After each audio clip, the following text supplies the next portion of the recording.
Alright, it's October 20th, day 10 of peacefully protesting at East Hartford Police Department. Uh, Simply because my civil rights have been violated. I've been pushed into a hospital involuntarily, denied a legal process, um, and, made out to be something I'm not, you know. And this is the only way I can, only thing I can do to raise awareness of police corruption in the state of Connecticut in regards to pushing red flag laws and violating people's civil rights, harassing them, stalking them, playing mental manipulation mind games, just to push them up a wall and say that they're worried about you. It's inhumane. And it needs to be known that these things are happening. They are pushing people that they believe could be considered a threat. And it's just simply not right. So this is why I'm coming here, day 10, peacefully protesting to spread the word that the state of Connecticut is doing things that simply aren't right in the name of red flag laws. It's it blows my mind. But anyways, I'm gonna read a police report here from July 10th, 2025. This incident occurred when I finally got back to my house after they involuntarily committed me for close up to a month. Wouldn't let me talk to a lawyer. They, I filled out the paperwork the first day they put me in a Hartford hospital to see a judge. I talked to Dr. Ahmad, in the Hartford hospital. Fill out the paperwork, and they just lose the paperwork, and then they ship me off to involuntarily commit me. It seems like it's a tactic that's used quite a bit, so people need to know about this. And God forbid you're put in a situation where I am. You need to make sure you get documentation of something that you're filled out, because they will fuck you over, and they will make you out to be something that you're not. So I get back to my house after getting out of there, and I'm trying to figure out what's going on. I figured it's best for me just to get out of town. And I contact the town hall, East Hartford Police Department, because I got to get a code to get into the door because they've condemned the house. So I get the code. I'm clearing out my house. My dad comes over, and all of a sudden, four police officers show up out of nowhere because they say suspicious activity at the residence. All right, I tell them they're harassing me. Then all of a sudden, come to find out, a family, not a direct family member, but an indirect family member who's related to the Atwood family. The Atwood family, who has history in East Hartford. All right, I think his name was Edward Atwood, was the mayor of East Hartford, I believe, in the 60s. So that's where it ties back to where there's a lot of people trying to protect a name here and push me out, come to find out.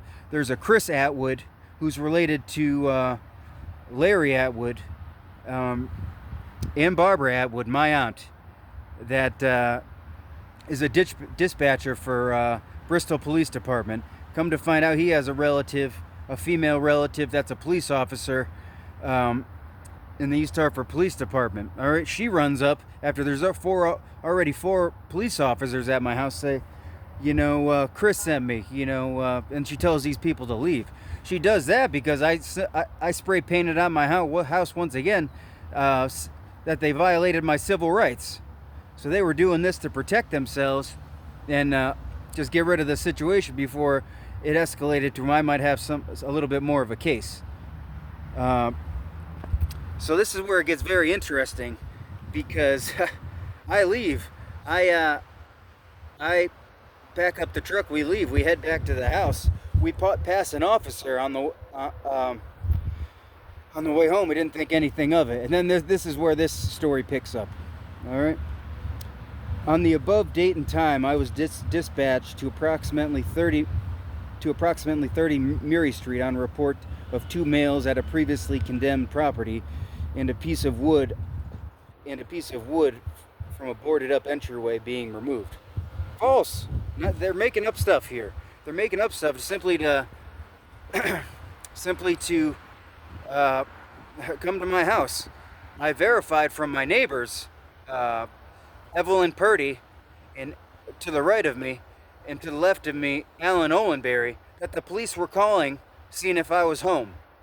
And then I've verified text messages between this Barbara Atwood and my mom that she talked to Chris, and they ran the license plate in the driveway. This was before even coming to my house. They're calling my neighbors, seeing if I'm home. They're running license plates in my driveway. Why would they do that? Why would the police do that out of nowhere? Because they're targeting me. They targeted me. And it's not right. So I'll keep going here. It was upon arrival, I observed a loose board covering a window, and a bulkhead door leading into the basement was open. Yeah, I left the bulkhead open. It's my house, and it is what it is. But an unidentified neighbor explained two men in a white vehicle left 5 minutes prior to police report. Okay, this is an official police report, supposedly, on suspicious activity, and they're leaving out details of who they talked to, explaining that two white men left the vehicle 5 minutes prior. Okay, how could a neighbor not identify that it was me that's lived there for 7 years? They're covering shit up here, making evidence unobtainable. I attempted to call Michael with negative results. Okay, this whole situation is very interesting and just goes to show that I was being targeted. All right, I've tried to get a police report of when these 4 officers showed up, and I state that they're harassing me. That's nowhere to be found. All right, that's nowhere to be found. And but they have a police report of this single police report officer, Gil Fucci, coming to my house after I already left. It was planned. They targeted me, and they were trying to cover their fucking ass.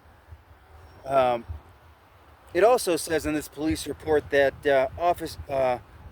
officers had been called to the scene the night prior when East Hartford was dispatched under similar circumstances. Now, once again, checking with the East Hartford Police Department, any record of any police report of July 9th is nowhere to be found. It's been wiped from the fucking record. So it just goes to show that these police officers are corrupt as fuck, and they just like to fuck with people, and it's not right. It's not right.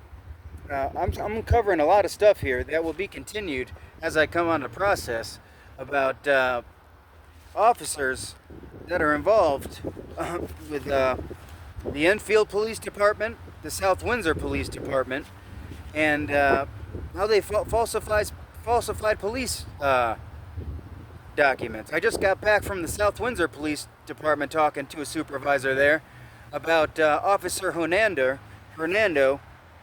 who worked with this Bianca K, I'll call her because I don't want to mispronounce her last name, that they falsified information on a South Windsor police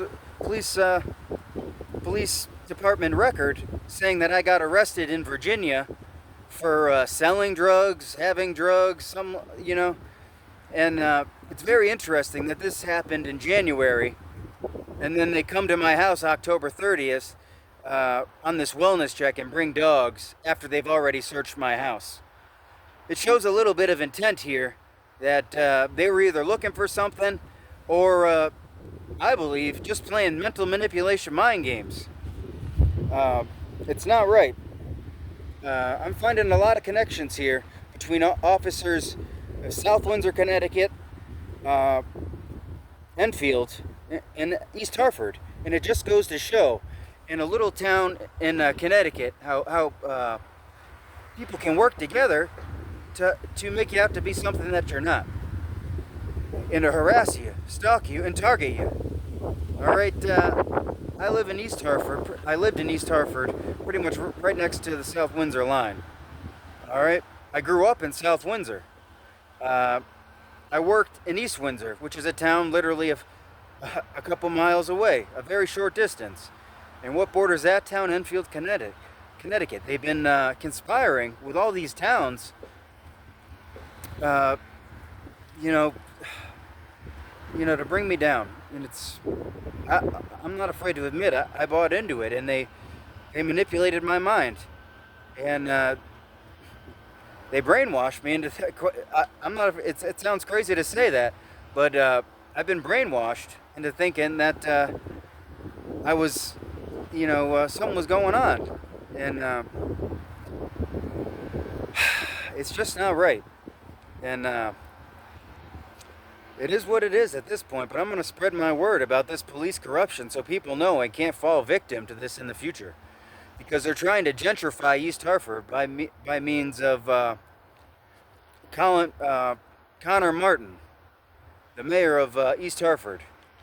Is it any coincidence that I have family members that are telling me to hang myself, that have ties to the Atwoods of East Hartford, that Edward Atwood, that was a mayor?